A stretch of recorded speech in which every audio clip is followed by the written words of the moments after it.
हाय दोस्तों, आप लोग का फिर से एक बार स्वागत है अपने माई स्टडी पॉइंट चैनल पर। और कैसे हैं आप लोग?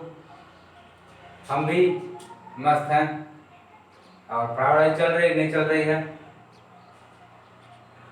मेरे प्यारे भाई बहन, मेरे भाई प्यारे दोस्तों, आप लोग से बस एक ही चीज़ हमें कहना रहता है कि आप लोग अपने आप को बचा के रखिए, कोरोना से संभाल के रखिए और घर पे रह करके पढ़ाई करें, ज़्यादा से ज़्यादा पढ़ाई करें। सिर्फ और स्टूडेंट लाइफ में कोई वर्क जरूरी नहीं होता है पढ़ाई के सिवा।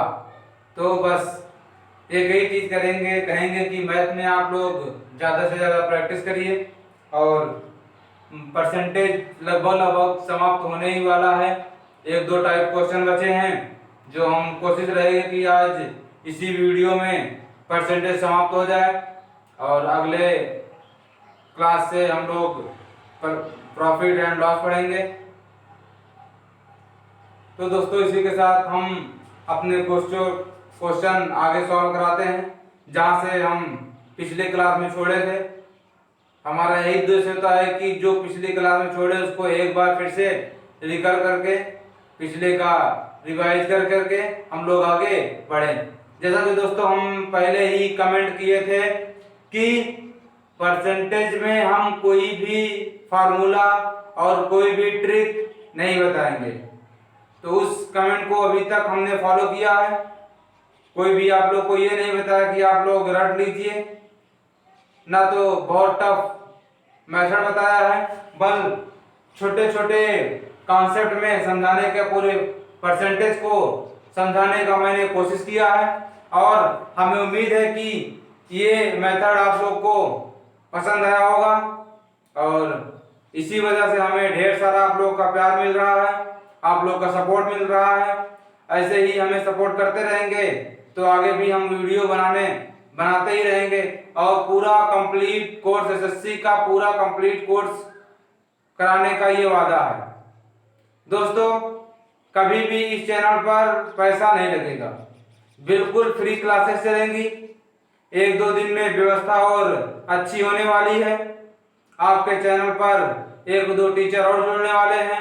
जैसे पहले ही हम बताए थे कि इंग्लिश और रीजनिंग की भी क्लास जल्द ही स्टार्ट होने वाली है। तो एक दो दिन में सारे टीचर, अब खुल रहा है लॉकडाउन, तो जो टीचर थोड़ा दूरी में थे वो भी पास आ जाएंगे। तो एक दो दिन में व्यवस्था और ही अच्छी हो जाएगी। आप लोग देखेंगे कि लगातार प्रतिदिन इस पे पढ़ाई का मेथड या जो भी व्यवस्थाएं हैं पढ़ाई से लेकर के और अच्छी ही होती जाएंगी। तो प्लीज दोस्तों, आप लोग ज्यादा से ज्यादा इसको लाइक करें, शेयर करें और सब्सक्राइब करें। और ये तो मेरे लिए वर्क है, आप लाइक करेंगे, शेयर करेंगे, प्लीज जरूर करिए। लेकिन आप अपने लिए भी वर्क करिए, ज्यादा से ज्यादा पढ़ाई करिए। और हम एक बात और बोलते हैं कि आप कॉपी पेन लेकर के ही मैथ को सॉल्व करें। प्लीज इस पर ध्यान दें और हम लोग अपना क्वेश्चन की तरफ बढ़ते हैं। तो दोस्तों, हम लास्ट क्लास में छोड़े थे कि हम लोग का जैसे कुछ आय था तो हम लोग विभिन्न प्रकार में खर्च करते थे।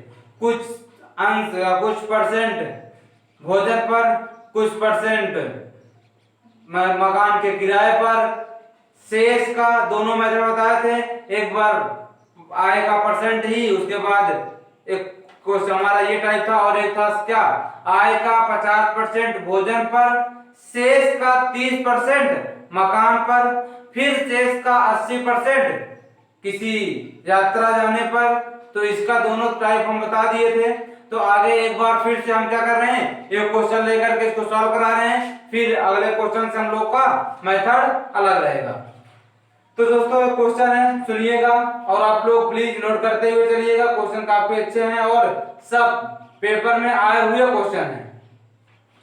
तो क्वेश्चन है दोस्तों, राम अपनी मासिक आय का 20% अपनी घरेलू आवश्यकताओं पर खर्च करता है, शेष का 15% बुकों पर, शेष का 30% कपड़ों पर खर्च करता है। अब उसके पास 9,500 रुपए शेष आते हैं, तो उसकी आय क्या है? तो उसकी आय क्या है? दोस्तों हमें क्या कह दिया, राम अपनी 20% आय, 20% की आय घरेलू आवश्यकताओं पर, 20% घरेलू आवश्यकताओं पर, शेष का 15%, शेष का 15% कपड़ों पर, शेष का 30% पुस्तकों पर, तो उसकी आय ज्ञात करना है। क्या ज्ञात करना है? आय ज्ञात करना है। तो दोस्तों इसको भी हम लोग दो मेथड बताए थे, पहला चार्ट बना करके और दूसरा, या किसी को भी पहला कह लीजिए, लेकिन एक मेथड था हमारा चार्ट बना करके पहले 100, फिर इसको दो भागों में बांटना, इस तरीके से चार्ट बना करके बताए थे। लेकिन ये जब छोटा क्वेश्चन पूछता है तो उसके लिए जल्दी हो जाता है, अन्यथा इस क्वेश्चन में हम लोग डायरेक्ट ही शेष को अलग, खर्च को अलग करेंगे और बचत को अलग। जैसे मान लेते हैं, माना आय है x रुपए, कितना रुपए दोस्तों? x रुपए। अब x रुपए में 20% खर्च करता है, 20% खर्च करता है और बचाता है 95, 20 रुपए क्या करता है? ये बचत करता है। तो यहाँ पे हमें दिया क्या है दोस्तों? बचत का। तो हम लोग खर्च को ना उठा करके किसको उठाएं? बचत का। अगर बचत को उठाते हैं दोस्तों तो ये हमारा क्या है? 20% खर्च है, तो बचा कितना? 80%। बचत कितना? 80%। फिर शेष का 15% कपड़ों पर, तो बचा कितना? 85%। फिर 30% पुस्तकों पर, तो बचा कितना? 70%। लेकिन ये वास्तव में, ये तो हमारा हुआ परसेंट की बात, लेकिन वास्तव में रुपया कितना बच रहा है? 9520। कितना बच रहा है दोस्तों? 9520। अगर अब इसको हम लोग क्या करेंगे, थोड़ा सा अगर काटेंगे, 17 × 85 25, सॉरी ये हो गया हमारा 20, 20 पंजे 100, 17 × 85। हम लोग अगर यहां ना काट करके डायरेक्ट और कर दें, 4 दूनी 8, ये तो कट गया, 4 दूनी 8, 5 चौक 20। अगर इसको काटे तो 7 से, 7 एकम 7, 7 3 का 21, 4 सक्षम 42, 2 से 6 दूनी 12, 8 दूनी 16, 17 चौको 68। तो x अपान 5 × 100 इक्वल टू 40। x बराबर, ये हमारा है 5 से 5 चौका 20 और एक जीरो यहाँ पे, 2 जीरो यहाँ पे, 20,000 रुपए आय प्रमाण। दोस्तों इसको हम लोग अपने तरीके से और मेथड को क्या करेंगे? छोटा कर लेंगे। अभी तो हमने बताया नहीं है क्या परसेंटेज, सॉरी अभी तो अर्थमेटिक की जान, नंबर सिस्टम। अर्थमेटिक में तीन चैप्टर बहुत ही महत्व रखते हैं। पहला है परसेंटेज, फिर नंबर सिस्टम, उसके बाद एक है रेशियो प्रोपोर्शन, अनुपात और समानुपात। अगर नंबर सिस्टम हम लोग पढ़ लेंगे, नंबर सिस्टम में एक टॉपिक होता है क्या? सिंप्लीफिकेशन, सरलीकरण। तो ये सब हमारा क्या करना बहुत ही आसान हो जाएगा। दोस्तों अभी हम सिंप्लीफिकेशन नहीं बताए हैं, नंबर सिस्टम नहीं पढ़ाए हैं, इसलिए इसको थोड़ा सा टाइम लेकर के हम पूरा क्या कर रहे हैं? सरलीकरण करके एक एक चीज को बता रहे हैं, हाँ ऐसे करता है। नहीं तो ये सब ओरल हो जाते हैं सिंप्लीफिकेशन पढ़ने के बाद। तो इसका हमारा क्या हो गया? 20,000 आय। एक बार और क्वेश्चन अगर इसी में दे देता, राम की मासिक आय, राम की मासिक आय का 20% खर्च करता है, पूरा डाटा यही होता, सिर्फ बदलता का मासिक आय। मासिक आय बदलने के बाद अगर ये पूछ लेता उसकी वार्षिक आय क्या है, तो दोस्तों हम लोग यहाँ 12 से करते मल्टीप्लाई, क्योंकि वार्षिक आय में कितने मंथ होते हैं? 12 माह होते हैं। अगर इन केस यहीं पे दे देता क्या? राम की वार्षिक आय और पूछता उसकी मासिक आय क्या है, तो 12 से भाग दे देते। तो ये डाटा क्वेश्चन से आप लोग को ध्यान में रखना है कि दिया किसमें है और पूछता किसमें है। ये हमेशा ही पूछता है जिसमें दिया रहता है उसी में पूछता है दोस्तों। लेकिन इन केस अगर कभी भी क्वेश्चन नहीं बन रहे हैं और इसी में डिफिकल्ट करना है, पहले जैसे पेपर ना ही बनाना है, तो इसमें थोड़ा सा क्या कर देता है, कन्वर्टिंग कर देता है। तो इसको विशेष ध्यान रखिए और इसमें भी कोई गलत होने के चांसेस नहीं है, सिर्फ आप लोग यूनिट को सेम रखिए। तो ये थी हमारे पिछले क्लास की बात और आज हम लोग टॉपिक स्टार्ट करते हैं कोई नया। हम लोग बताए थे कि बचा क्या है, मेंसुरेशन बचा था, mensuration type of question percentage के, और बचा क्या था, चुनाव में दो प्रत्याशी खड़े होते हैं, एक जीतता है तो दूसरा हारता है, वो उसका परसेंटेज। तो हम लोग पहले उठाते हैं मेंसुरेशन पर। किस पर उठाते हैं, मेंसुरेशन पर। क्वेश्चन कह रहा है किसी वर्ग के प्रत्येक भुजा में 10% की वृद्धि कर दी जाए तो उसके क्षेत्रफल में क्या परिवर्तन होगा, उसके क्षेत्रफल में क्या परिवर्तन होगा। तो मेरे प्यारे दोस्तों, आप लोग को पता है हम पहले भी क्लास में और एक दो क्लास में डिस्कशन कर चुके हैं कि अगर क्षेत्रफल देगा तो वह 2D है। 2D यानी उसमें दो डाटा मिलता है। हम लोग बचपन से पढ़ते आए हैं कि क्षेत्रफल इक्वल टू लंबाई गुणे चौड़ाई, मतलब आयत का क्षेत्रफल इक्वल टू लंबाई गुणे चौड़ाई, वर्ग का क्षेत्रफल भुजा इंटू भुजा, जिसे हम लोग बोलते हैं भुजा स्क्वायर। तो हम लोग कह सकते हैं कि क्षेत्रफल में अगर आयत की बात करें तो लंबाई और चौड़ाई, क्षेत्रफल की बात वर्ग का बात करें तो क्षेत्रफल वर्ग की हम लोग डिफिनेशन जानते हैं और वर्ग की प्रॉपर्टी जानते हैं कि वर्ग की चारों भुजाएं आपस में बराबर होती हैं। दोस्तों इसमें थोड़ा सा एक चीज ध्यान ये देना है कि अगर ये हमारा है आयत, ये क्या हमारा है आयत, अगर आयत की परिभाषा दें तो हम लोग आयत की परिभाषा में कह सकते हैं कि ऐसा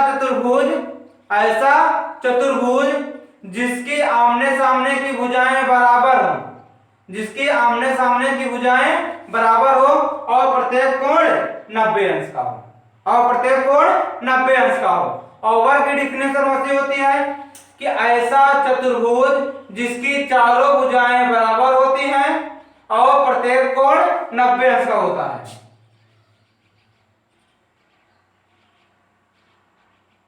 जैसे कि, और इसमें एक चीज ध्यान देने वाली बात यह है दोस्तों, अगर हम लोग बोले अगर बोले वर्ग को उठाएं, वर्ग का प्रत्येक भुजा में 10%, या तो ये बोल दे कि वर्ग की भुजा को 10% बढ़ाया जाए तो बने वर्ग का क्षेत्रफल में क्या परिवर्तन होगा। तो मेरे प्यारे भाई, हम लोग जानते हैं कि वर्ग की अगर फिर से वर्ग को 10% बढ़ाया जा रहा है उसकी भुजा में और फिर वर्ग बन रहा है तो क्या होगा, एक भुजा में वृद्धि करने से कोई वर्ग नहीं बनेगा। तो हम लोग ये हमें यूजिंग कॉमन सेंस से समझना है कि अगर एक भुजा बढ़ाया जाता है फिर से वर्ग बन रहा है तो दूसरी भुजा अपने आप बढ़ जाएगी। अगर नहीं बढ़ाते हैं, आप लोग यूजिंग कॉमन सेंस नहीं लगाते हैं तो हमारा ये वर्ग नहीं बनेगा और ये बन जाएगा क्या, आयत। जैसे अब ये हमारी मान लेते हैं लंबाई है, ये हमारी चौड़ाई है, वृत्त है। तो अगर हम लोग ये करते हैं इसमें 10% वृद्धि कर देते हैं, कितना परसेंट, 10% की वृद्धि। अगर इस लंबाई में 10% की वृद्धि करने पर हमारा ये बना, कुछ दृश्य हमारा ये बनेगा।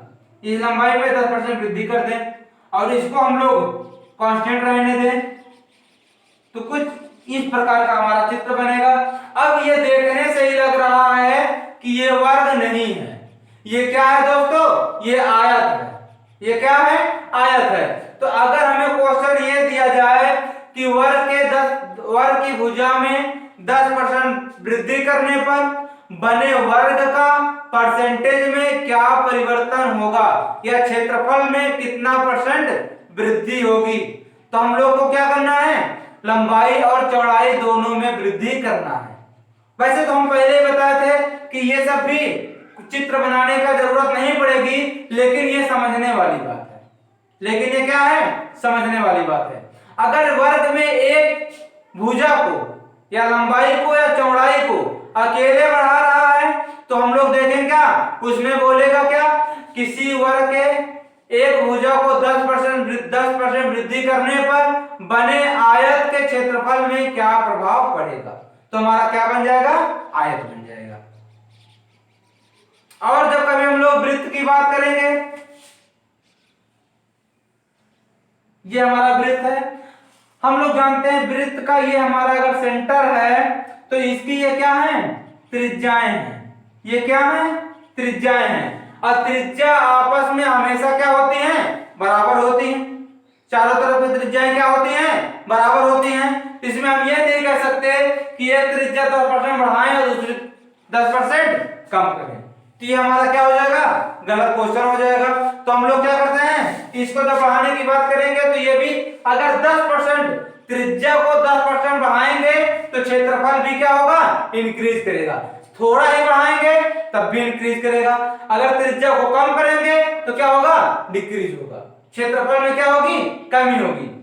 तो ये हमारा क्या है? ध्यान देने की बात है। लेकिन हम पहले ही बताए थे छोटा छोटा कॉन्सेप्ट उठाएंगे और हमें चित्र भी बनाने की कोई जरूरत नहीं होती है। और देख लीजिए क्षेत्रफल में हमारा क्या है? लंबाई है और क्या है? चौड़ाई है। सिर्फ और सिर्फ कितने डाटा हैं? 2, लंबाई और चौड़ाई।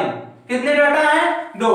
और याद करिए हम बताए थे मेरे दोस्तों कि अगर जब कभी भी 2 डाटा की बात करें तो हम लोग क्वेश्चन को उठाते हैं 100 into 100। बिल्कुल सिंपल सा 100 into 100 करके बिल्कुल आसानी से हम लोग क्या करते हैं? क्वेश्चन को सॉल्व कर लेते हैं।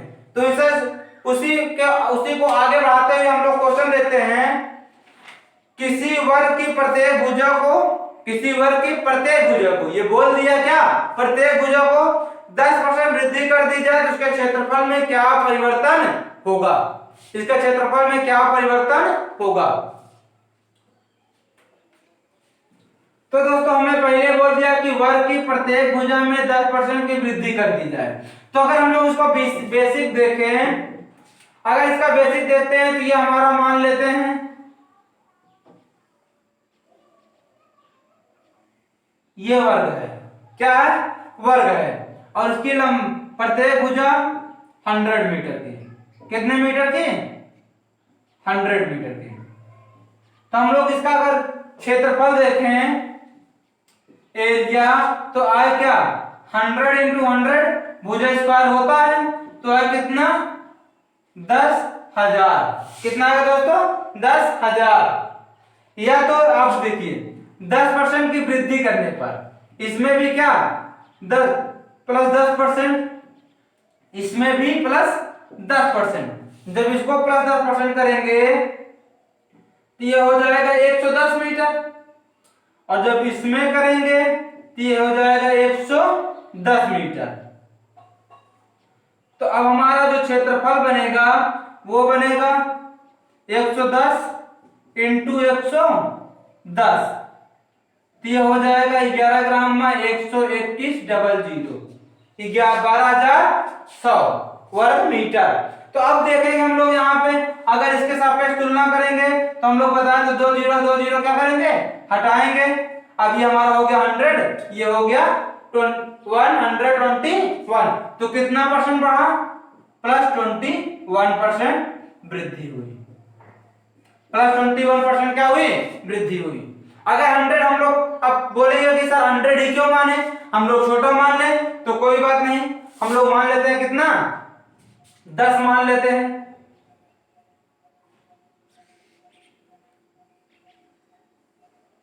10 मीटर, 10 मीटर, तो इसका क्षेत्रफल हो जाएगा, एरिया हो जाएगा 100 metre square. 100 metre square.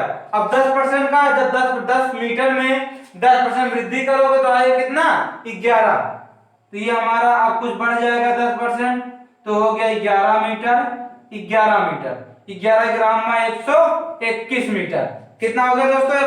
121 metre square. अब क्षेत्रफल में बढ़ा कितना? 21। पहले 100 था, अब कितना हो गया 121। वृद्धि कितने की हुई 21 का। किस में हुआ 100 से। परसेंटेज करना है 100 लगाएंगे, 100 कट गया 21% वृद्धि, 21% वृद्धि। ये दोस्तों हो गया हमारा बिल्कुल बेसिक। यहां से हम लोग चित्र के हिसाब से ला दें क्या 21 21 संख्या, चाहे 1 उठाओगे, चाहे x उठाओगे, चाहे y उठाओगे, लेकिन आंसर में कोई परिवर्तन नहीं होगा। 100 उठाए फिर भी 21 आया, 10 उठाए फिर भी 21 आया। तो हम लोग यहाँ से हर बार अगर चित्र बनाएंगे, हर बार 10% वृद्धि करेंगे, तो कहीं ना कहीं कितना होगा, कुछ टाइम ज्यादा लगेगा, बिल्कुल आसानी से लगेगा। इसलिए हम लोग क्या इसको ना करके सिंपल से हम लोग अपना जो कॉन्सेप्ट पहले बताए थे उसी कॉन्सेप्ट से क्या करते हैं, उठाते हैं, उसी कॉन्सेप्ट से आगे बढ़ाते हैं। तो हम लोग जानते हैं हमारा क्षेत्रफल में लंबाई गुणे चौड़ाई। किसी भी क्षेत्रफल में जो 2D होता है, क्षेत्रफल कोई भी हो, हमेशा 2D 2 डायमेंशन में व्यक्त किया जाता है। इसलिए हम लोग क्या करेंगे, लंबाई इंटू चौड़ाई इक्वल टू हमारा आ जाएगा क्या एरिया। क्या आ जाएगा दोस्तों, एरिया। तो कह रहा है क्या, अगर हम लोग इसको मान लो लंबाई 10 थी, चौड़ाई 10 थी, तो एरिया आया 10,000। अगर 10% वृद्धि कर दें, प्रत्येक में 10% क्या कर दें, वृद्धि कर दें, तो हो जाएगा 110 इंटू 110, तो हो जाएगा 121,000। हम पहले बताए थे 2 जीरो से 2 जीरो कैंसिल, 100 से 121, तो वृद्धि कितना हुई 21%। बिल्कुल आसानी से दोस्तों, इसी प्रकार कोई भी क्षेत्रफल में हम लोग सॉल्व कर सकते हैं। ना कुछ चित्र बनाएंगे, ना कोई ट्रिक है। अगर 2 डाटा दिया है तो 100 इंटू 100, 100 इंटू 100। अब अगला क्वेश्चन उठाते हैं। किसी वर्ग के प्रत्येक भुजा में 30% वृद्धि करने पर क्षेत्रफल में क्या परिवर्तन होगा। अब क्या हुआ 30% की वृद्धि, कितने परसेंट की 30% की। अगर 30% की वृद्धि हो रही है तो हम लोग क्या करेंगे, बिल्कुल आसानी से यहां से हटाएं। दोस्तों आप लोग क्वेश्चन को नोट करते हुए चलना है। अगर 30% की वृद्धि करोगे तो हो जाएगा 130 प्लस 30% हो जाएगा 130, 16900, 2 जीरो से 2 जीरो कैंसिल, 100 है, कितना हो गया 169। तो वृद्धि कितने की हुई क्षेत्रफल में 69%, 69% की। बिल्कुल आसानी से क्या हुआ कर लेंगे, इसमें कोई प्रॉब्लम। अब दोस्तों एक क्वेश्चन आप लोग के लिए है, यदि किसी वर्ग के प्रत्येक भुजा को 20% कम कर दिया जाए, 20% कम कर दिया जाए, तो उसके क्षेत्रफल में क्या परिवर्तन होगा, उसके क्षेत्रफल में क्या परिवर्तन होगा। यह क्वेश्चन आपके लिए है और इसका आंसर हमें कमेंट बॉक्स में जरूर से जरूर दीजिए। अगला क्वेश्चन, अगर एक वर्ग की लंबाई तथा चौड़ाई में क्रमशः 30% और 40% की वृद्धि करने पर आयत के क्षेत्रफल, बने आयत के क्षेत्रफल में क्या परिवर्तन होगा। बोल रहा किसी वर्ग की लंबाई और चौड़ाई में क्रमशः 30% और 40%, जब 30% और 40% अलग अलग डाटा वृद्धि करोगे तो बन जाएगा क्या आयत। तो बने आयत के क्षेत्रफल में क्या परिवर्तन होगा। तो हम लोग दोस्तों बताए हैं बिल्कुल काम वही करना है, 100 इंटू 100 इक्वल टू 100। अब कह रहा लंबाई में, अगर ये लंबाई माने ये चौड़ाई, ये हमारा क्या है एरिया। 40% की वृद्धि तो 140, 30% की वृद्धि 130, मल्टीप्लाई करोगे तो ये हमारा डबल जीरो पहले हो गए, 13 चौको 52 की 2, हाथ लगे 5, 13 कम 13 5 17, 13 चौको 52, 13 कम 13, 13 5 13 5 18। अब कितना परसेंट वृद्धि हुई दोस्तों? हम लोग 2 0 हटा दिए तो हो क्या गया 1 ये 100 है, ये 82, तो 82% वृद्धि, 82% वृद्धि। इसमें कोई दिक्कत दोस्तों?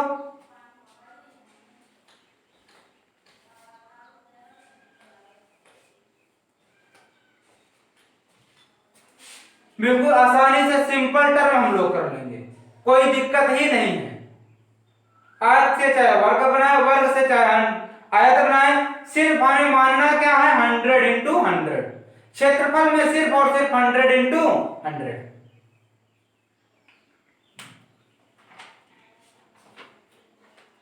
अब क्वेश्चन अगला है, एक आयत की लंबाई में 60% वृद्धि करने पर तथा इसकी चौड़ाई में कितने परसेंट कमी कर दी जाए कि क्षेत्रफल में कोई परिवर्तन ना हो। तो हम लोग इसको उठाते हैं, एक आयत की लंबाई में 60% की वृद्धि करने पर इसकी चौड़ाई में कितने परसेंट कमी कर दी जाए कि क्षेत्रफल में कोई परिवर्तन ना हो। तो दोस्तों क्षेत्रफल में कोई परिवर्तन ना हो, यानी अगर क्षेत्रफल पहले 10,000 था तो अब भी कितना है 10,000 है।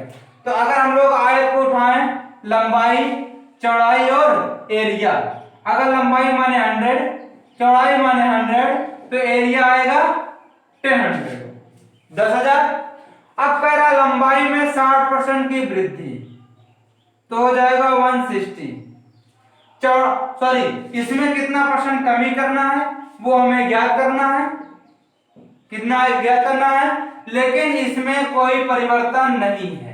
ये हमारा 10,000 पहले था तो अभी कितना है 10,000 है। तो अगर इसको हम लोग यक्स माने तो यक्स बराबर निकाल सकते हैं क्या 10,000 अपान 160, इससे मल्टीप्लाई किए 4 चौक 16, 25 चौका 100, 2 दूनी 4, 5 दूनी 10, 125/2, 125/2।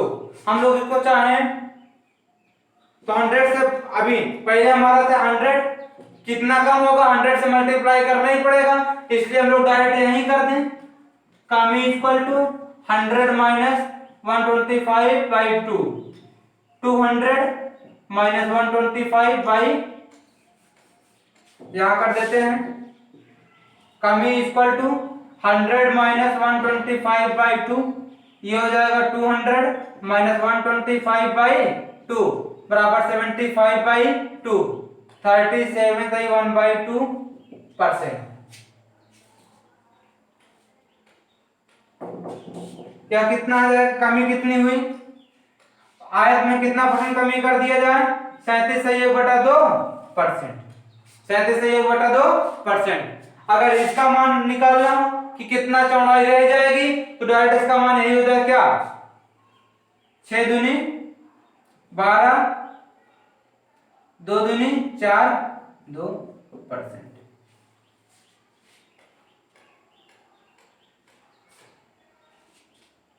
बिल्कुल आसानी से हम लोग कर लेंगे। ये तो अपने ऊपर कैलकुलेशन के ऊपर है, हम पहले ही बताया 100 से ना करके डायरेक्ट 100 से अपने आप में कर सकते थे। जितना जल्दी कैलकुलेशन करोगे वो आपके ऊपर है दोस्तों, तो कैलकुलेशन आप अपने से करिए। हम तो हर वो अपने दोस्त के लिए बता रहे हैं, हर अपने भाई के लिए बता रहे हैं कि जो जिनकी मैं थोड़ा सा वीकनेस है, सबको लेकर के सबका साथ सबका विकास, इसलिए क्या एक एक चीज भी क्या कर दे रहे हैं सॉल्व कर दे रहे हैं, लेकिन ये सब अपने से आपको करना है, अपने तरीके से सॉल्व करना है। तो इस पे क्वेश्चन हम लोग अगला पढ़ते हैं, आय में परसेंटेज में क्षेत्रफल का कोई भी क्वेश्चन हो इसी पे बिल्कुल आसानी से लग जाएगा। कोई भी क्वेश्चन के लिए कुछ अलग से पढ़ने की जरूरत नहीं है, बेस बिल्कुल परसेंटेज का इतना ही है जितना पढ़ा देंगे। सिर्फ क्या होगा कुछ क्वेश्चन अगर अच्छे वाक्यों में बना दिए गए, उनको थोड़ा सा और शब्द लंबा कर दिया गया तो आप अपना यूजिंग कॉमन सेंस करेंगे तो बिल्कुल आसानी से हो जाएगा। हम लोग क्वेश्चन उठाते हैं दूसरा, एक आयत की लंबाई में 10% की वृद्धि और चौड़ाई में 10% की कमी कर दी जाए तो क्षेत्रफल में क्या परिवर्तन होगा।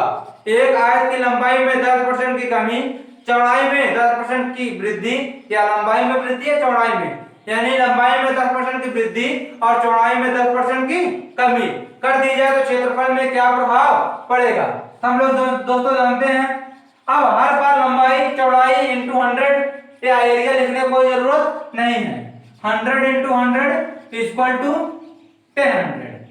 हम लोग कह रहे हैं क्या, 10% की वृद्धि 110, 10% की कमी 90, ये हो जाए क्या 11,99,00। अब 2 जीरो से 2 जीरो काट दीजिए। अब परसेंट कितना हुआ, ये हमारा 100, ये हमारा 99, कमी इक्वल टू 1%, कमी इक्वल टू 1%। बिल्कुल आसानी से, इसमें कुछ भी दिक्कत नहीं है मेरे प्यारे भाई दोस्तों। बता रहे हैं कि इसमें परसेंटेज में कभी भी कोई प्रॉब्लम नहीं होगी। बस आप लोग मेहनत करिए और इस टाइप के जितने भी आपके पास बुक हो, नोट्स हो या कहीं से परसेंटेज के क्वेश्चन मिलते हैं तो आप लोग सिर्फ और सिर्फ सॉल्व करिए, ज्यादा से ज्यादा क्वेश्चन लगाइए। अगर इनके कोई प्रॉब्लम होती है, कोई दिक्कत होती है तो आप हमें टेलीग्राम माही स्टडी पॉइंट के नाम पे टेलीग्राम में क्या करेंगे, क्वेश्चन को भेज सकते हैं।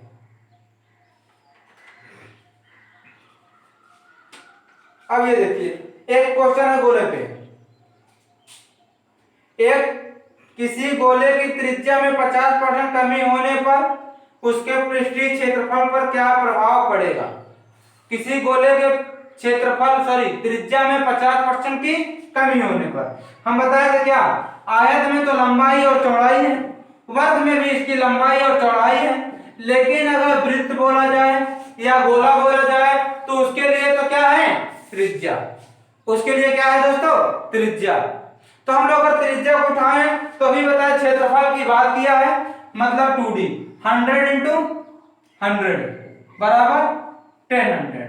50% की कमी कर दी जाए, 50% की कमी, तो 50% कमी हो जाएगी तो यहां बचे कितना 50, 50% कमी 50, ये हो जाएगा 2 जीरो से 2 जीरो कट गया। एरिया में कमी,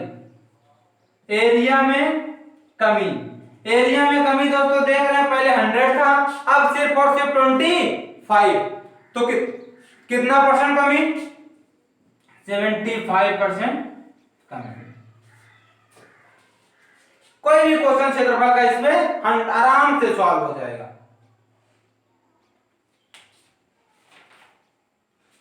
अब आते हैं हम लोग क्या, चुनाव वाले क्वेश्चन पर।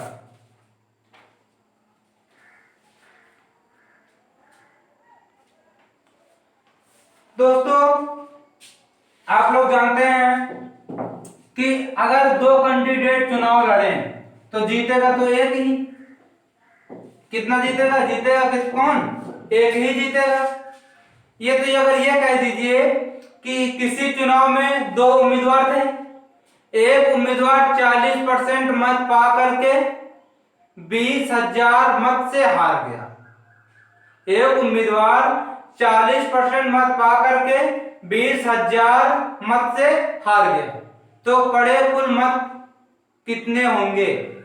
तो अगर इसमें हम लोग डाटा देखें तो अगर हारने वाला उम्मीदवार पाया है 40%, ये हमारा क्या है, हारने वाला है, तो जीतने वाला कितना पाया होगा, 60%। कितना पाया दोस्तों, 60%।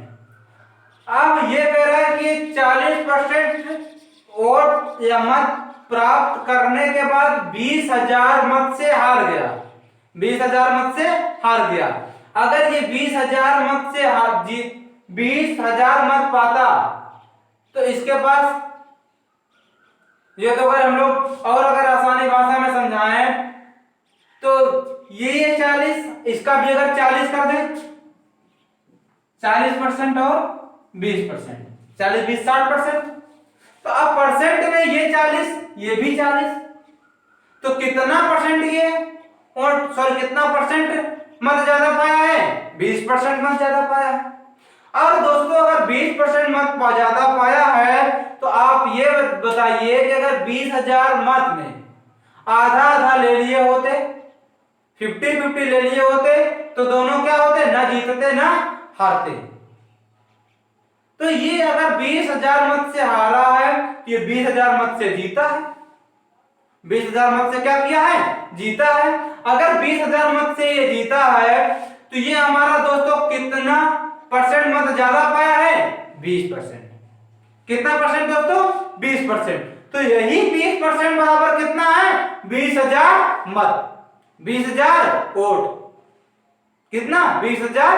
तो हमारा पूरा मत ज्ञात करना है, तो यही 20,000, 20% बराबर 20,000। अब पूरा मत यानी 100%।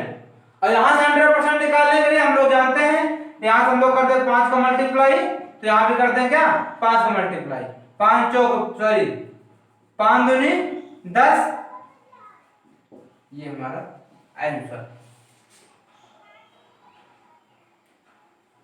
तो दोस्तों बिल्कुल आसान से हम लोग बेसिक कॉन्सेप्ट, मतलब जो हमारा रियलिटी है हम लोग उसी को देखते हैं। अगर हारने वाला मत 20%, 40% मत पाया और 20,000 मतों से हार गया, तो अगर 40 ये पाया तो जीतने वाला 60।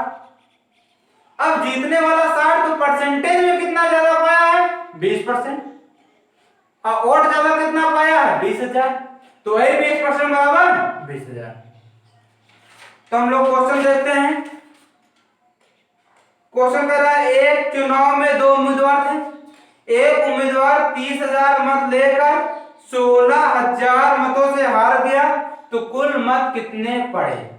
30% मत लेकर के 16,000 मत से हार गया, यानी बोले तो जीतने वाला 16,000 मत क्या किया था, ज्यादा पाया था।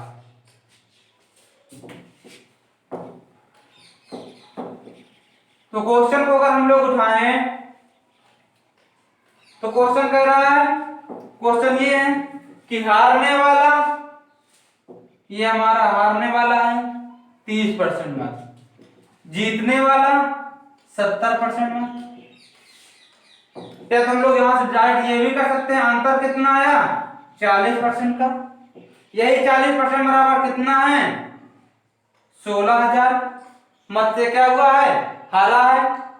तो हम लोग यहां अगर काटे तो 1 0 से 0 कट गया, 4 चौक 16। कुल मत इक्वल टू, कुल मत कितना परसेंट है, 100%।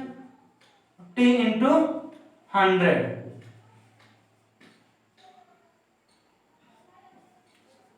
40,000 मत।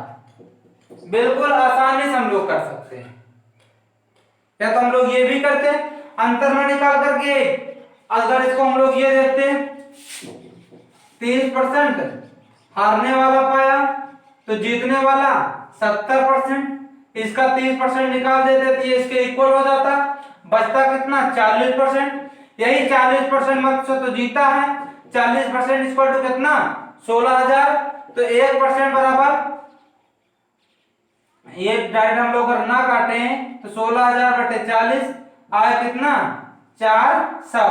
तो कुल मत equal to 100%, 100% equal to 400 into 100 हो जाए कितना, 40,000।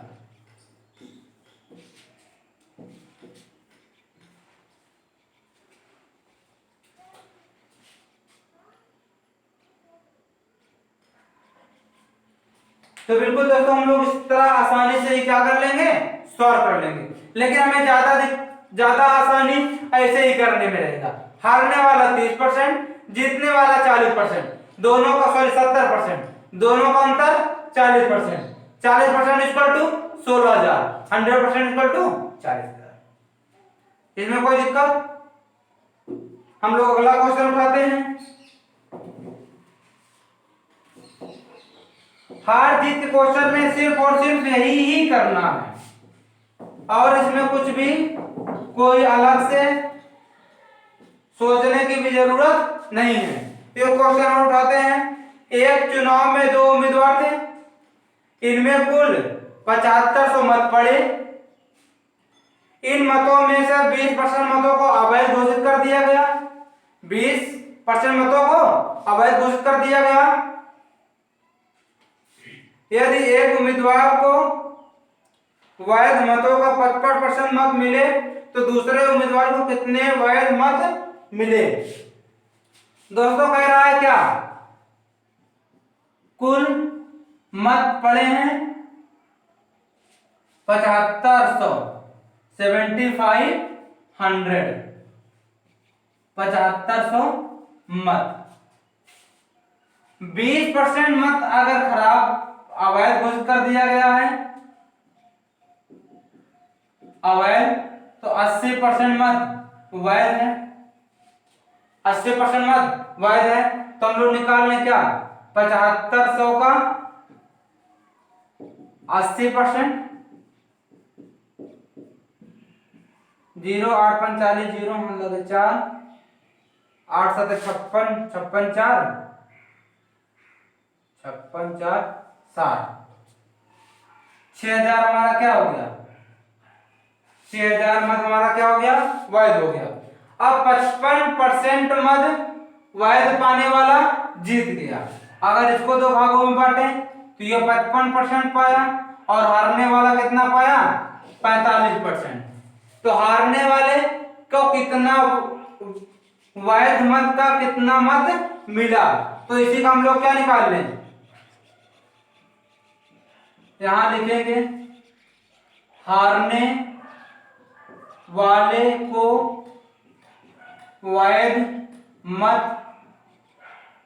प्राप्त हुए। कितने प्राप्त हुए दोस्तों, 6000 है इंटू 45 100, 0 6 35 0 3 6 24 24 3 27, कितने बार मिले, 2700 मिले। इसमें भी कोई प्रॉब्लम नहीं है। दोस्तों हम लोग आसानी से कुल मत पड़े 7500, 20% मत अवैध हो गया तो बचा कितना, 80%। अब 80% में जीतने वाले को 55%, या तो ये भी कर सकते हैं 55% मत वैध पाने के बाद वो जीत गया, तो हारने वाला कितना पाया, 45%। तो इन्हीं 6000 में क्या करेंगे, हारने वाले को और जीतने वाले को बांट देंगे। सिंपल सा, और इसमें कोई भी दिमाग लगाना ही नहीं है। एक क्वेश्चन लिखिए और इसका आप लोग आंसर दीजिए, कमेंट बॉक्स में आंसर दीजिएगा। अभी हम 2 क्वेश्चन और कराते हैं। कह रहा है किसी चुनाव में 2 उम्मीदवार थे, जीतने वाला 70% मत पाने के बाद 9000 मतों से जीत गया, 9000 मतों से जीत गया। तो हारने वाले को कितने मत प्राप्त हुए, हारने वाले को कितने मत प्राप्त हुए, पहला क्वेश्चन। दूसरा क्वेश्चन, कुल पड़े मतों की संख्या ज्ञात कीजिए, कुल पड़े मतों की संख्या ज्ञात कीजिए। एक क्वेश्चन और लिख लीजिए, बस इतना ही करिए। अगले वीडियो में 2 क्वेश्चन इस पे और अच्छे करा दिए जाएंगे।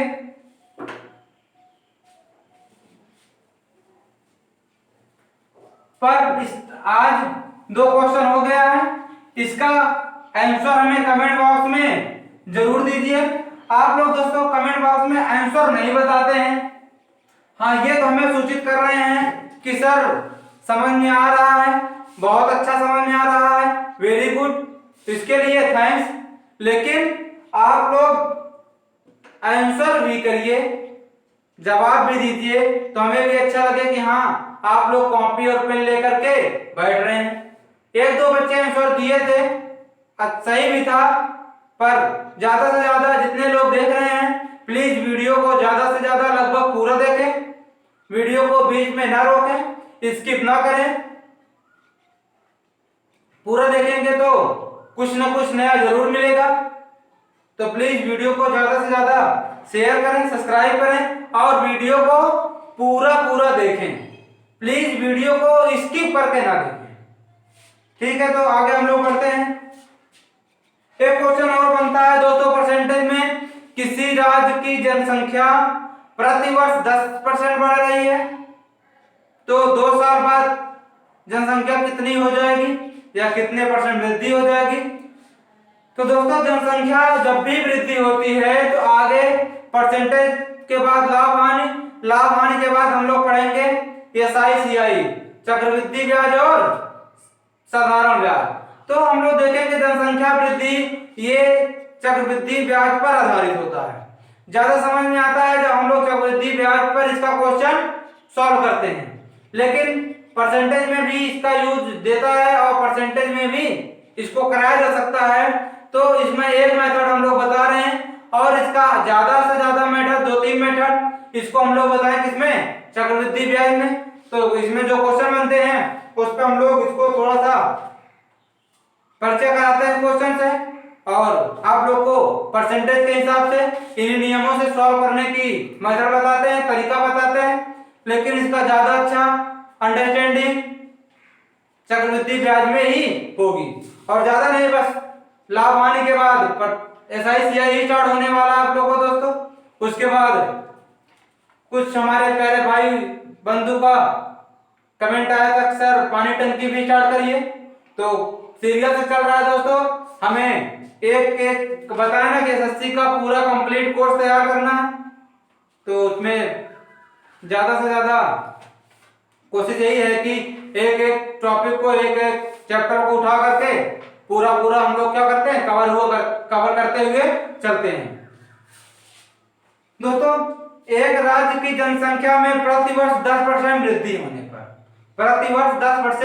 वृद्धि होने पर वृद्धि होती है। यदि वर्ष 2003 में इस राज्य की जनसंख्या 15 लाख है तो 2005 में इसकी जनसंख्या कितनी होगी। दोस्तों कह रहा है कि किसी राज्य में प्रतिवर्ष 10% वृद्धि हो रही है, 10% की वृद्धि हो रही है और प्रेजेंट टाइम में कितना परसेंटेज है, 15 लाख जनसंख्या है। कितनी जनसंख्या है, 15 लाख। तो 15 लाख दोस्तों जनसंख्या है तो कितने वर्ष का अंतराल है, 2003 में डाटा दे रहा है, 2005 के अंत में पूछा है, तो 2 साल का अंतराल है, 4 और 5। तो हम लोग देखेंगे वर्तमान में जनसंख्या कितना है, 15 लाख। कितना दोस्तों, 15 लाख। हर वर्ष 10% की वृद्धि, हर वर्ष 10% की वृद्धि। तो दोस्तों हम लोग जानते हैं अगर 15 लाख है, हम लोग लाख को 1.5 लाख में लेने देते हैं, लाख को 0 नहीं बढ़ाते हैं क्योंकि लाख में ही आंसर देना है, डाटा बड़ा है। तो हम लोग अगर कह सकते हैं कि 10% वृद्धि यानी 110/100। अब पूरे का फिर अगले साल 10% वृद्धि 110/100। ये क्यों हम लोग पूरे कर रहे हैं, इसका डिटेल हम लोग करेंगे इसमें चक्रवृद्धि ब्याज में। तो ये 15 इंटू 121/100, 15 एकम 15, 15 दूनी 30, 31, 3, 15 एकम 15, 3, 18/100, 18.15 लाख। 2005 में जनसंख्या यहां लिख देते हैं, 2005 में जनसंख्या 18.15 लाख हो जाएगी, 18.15 लाख हो जाएगी।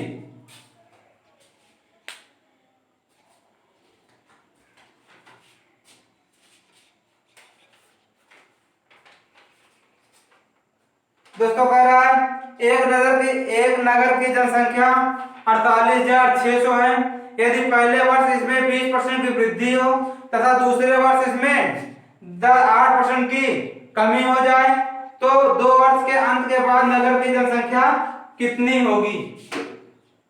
दोस्तों इसको हम लोग जो क्वेश्चन है ये हमारा बिल्कुल आसानी से और इसमें थोड़ा सा नंबर सिस्टम का यूज करते हुए आप लोग को दिखाते हैं कि हमें कितने आसानी से आंसर मिल सकता है। नंबर सिस्टम या संख्या पद्धति का क्या यूज होता है। तो दोस्तों कह रहा है क्वेश्चन कि इस नगर की वर्तमान जनसंख्या 48,600 है। वर्तमान जनसंख्या कितनी है? 48,600 है। पहले वर्ष 25% की वृद्धि, दूसरे वर्ष -8% की कमी, दूसरे वर्ष -8% की कमी। तो 2 साल बाद 2 वर्ष बाद जनसंख्या कितनी अभी है? 48,600। पहले वर्ष 25% की वृद्धि 125/100, दूसरे वर्ष 8 वर्ष की कमी, तो 8 वर्ष यानी 92/100। 25 चौका 100, 25 पंजे 125, 4 दूनी 8, 4 तिहाई 12। अब हमें फाइनल रिजल्ट मिला 486 इंटू 5 इंटू 23। अगर आपको अब ऑप्शन देखिए, अगर इसमें ऑप्शन दे देता है 65,122, 55,890, 60,755, इनमें से कोई नहीं। A B C D। तो हम लोग देखेंगे बिल्कुल ही आसानी से नंबर सिस्टम का यूज करेंगे, इकाई अंक का यूज करेंगे। तो अगर इकाई अंक देखेंगे तो है कितना? 5 6 30, 30 कितना लिखा गया? 0। अब 0 का 30 से गुणा करें कितना आएगा इकाई अंक? 0। तो अब इकाई अंक हम लोग को देखने में कौन सा 0 आ रहा है? B number. बिल्कुल आसानी से, हमें कोई भी मल्टीप्लाई करने की जरूरत नहीं है, डायरेक्ट आंसर मार देंगे क्या? Number B. तो ये हमारा हो जाएगा क्या? 55,890। 55,890। 2 वर्ष बाद की जनसंख्या कितनी है? 55,890। तो दोस्तों ये होता है नंबर सिस्टम का यूज। ऐसे ही परसेंटेज का बहुत सारा यूज है। परसेंटेज खत्म होने के बाद इसके हर चैप्टर में इसका यूज मिलते हैं। बता दें परसेंटेज क्या पूरी अर्थमेटिक की जान है। अर्थमेटिक को छोड़ दो तो पूरा मैथ की बोले, चाहे वो एडवांस हो, एसएससी का, चाहे अर्थमेटिक हो, परसेंटेज का हर स्थान पे यूज होता ही होता है और रियल लाइफ में तो इसका ज्यादा यूज होता है। तो दोस्तों लगभग आज परसेंटेज का सारा क्वेश्चन, सारा टाइप का क्वेश्चन आप लोग को कवर करा दिया गया है और देखेंगे आप लोग लगभग 6 या 7 लेक्चर में ये पूरा कवर हुआ है। तो काफी मजबूती के साथ आपको परसेंटेज पढ़ाया गया है। तो दोस्तों आप लोग अगर इसके बावजूद भी कोई क्वेश्चन आपको नहीं आ रहा, क्वेश्चन करने में प्रॉब्लम हो रही है, तो आप लोग हमारे YouTube के चैनल माही स्टडी पॉइंट के नाम पर अपना टेलीग्राम चैनल बना है, उसको ज्वाइन कर लीजिए और उसमें टेलीग्राम पे आप देखेंगे आप लोगों को कुछ करंट अफेयर और विभिन्न जानकारियां दी जाएंगी, अच्छे अच्छे लिंक दिए जाएंगे। तो प्लीज आप लोग टेलीग्राम चैनल पर जरूर आ जाएं और YouTube चैनल को ज्यादा से ज्यादा शेयर करें। इसी के साथ दोस्तों जय हिंद।